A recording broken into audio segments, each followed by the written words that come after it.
I'm gonna move on to the Slab Box. Slab Box is really similar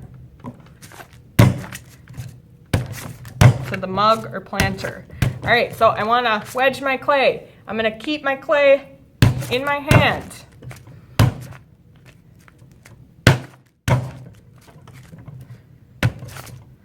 If you got clay fresh out of the bag, you're not gonna need to wedge for that long because you shouldn't have a lot of creases and things. As you're wedging it, you want to start flattening it out. Because you are gonna roll this out into a nice piece. So I'm gonna take my rolling pin, roll it out.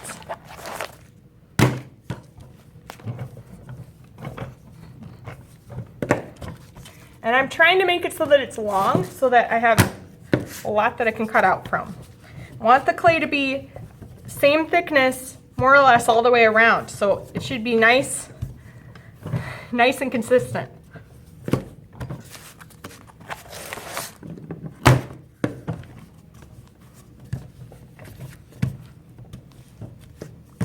You can see some of the air bubbles that are popping as I'm doing this. So this helps eliminate some of that. All right, I think I'm just about where I want to be. I'm gonna flip it one more time. Woohoo! Ooh, look at that big, big air bubble. Okay. Towards the very edges, I might have some spots that are a little thin. That's about the thickness that you want to be. Okay, there are many templates you can use for the clay box. Totally depends on what kind of clay box you want to make. You want to make a big one?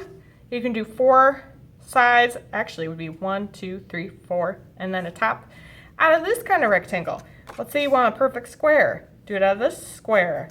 Let's say you want a tiny box. You can use this. And then 2 squares as the bottom. I'm going to try that because I think that sounds like that might be nice and interesting. So I lay my templates on my clay. And I actually, since I know I want 2 of these big boxes, I'm going to go as far to the edge as I can while not getting into that really thin part.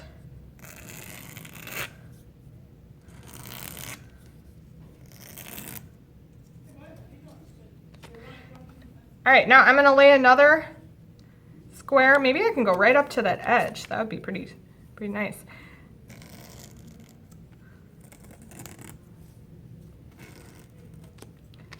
All right, and then I'm going to take, for my sides, I'm going to need, let's see, top, bottom, and then 4 sides, yes.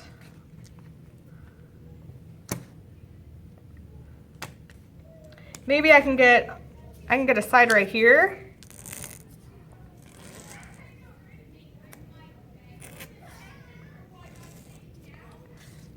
Maybe a side right here.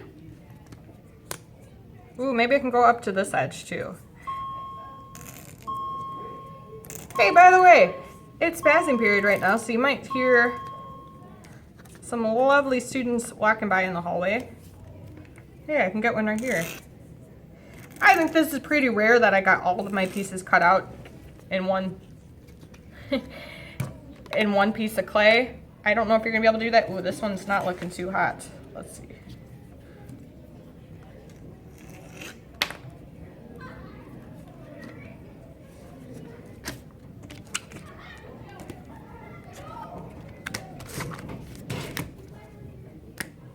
All right, check that out.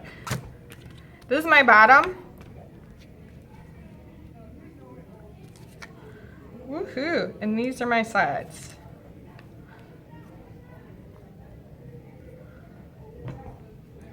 And the way that this is going to fit together the best is by placing the sides on the outer edge of the clay. I'm not putting them on top. If you want to put them on top, that's fine. You have to kind of construct them together in a way that's not going to warp the clay. Look, I can actually do it where, let me see if I can lift this without, I can actually do it like that. You're going to have to see what works best without warping the clay. All right, so score by making little marks all over. You're gonna have to do a lot of scoring to get the box to connect together, because you're gonna have to do it on all these lovely edges. Don't do the top unless you want your box to be totally closed off. All the edges, super exciting.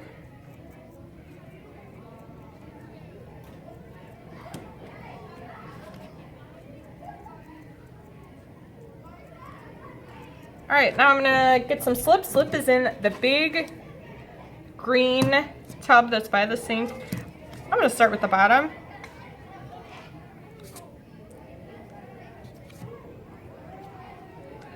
Woohoo. So I'm gonna put mine on top. So I'm gonna do the two sides that are across from each other, like this. And then I think I'm gonna take my other two pieces, put them like that. I hope you can see. I'm gonna flip this as soon as I get this. Woohoo. I might have to do more slipping to get this constructed. Then once you have all the sides connected, you're gonna have to go through with your fingers, you're gonna have to smooth all these seams together. All right, I think I'm gonna stop there because the rest of the slipping and scoring is gonna be just like you did for the beginning part. Woohoo. Eventually this top should fit on the top. Woohoo. And I'm looking at this, since I chose to put my clay top and then on the outside, I might even have to alter this top part a little bit and make it bigger. I don't know. You know what you could do is you can make a little handle and put it here, and that would be pretty fun. And then you're gonna decide if you wanna carve things on here, if you wanna attach things on here. Maybe you want to do some little embellishments, little designs, and you can just slip and score like I did with the top and the side, or I'm sorry, what I did with the top, and attach them to the side. All right.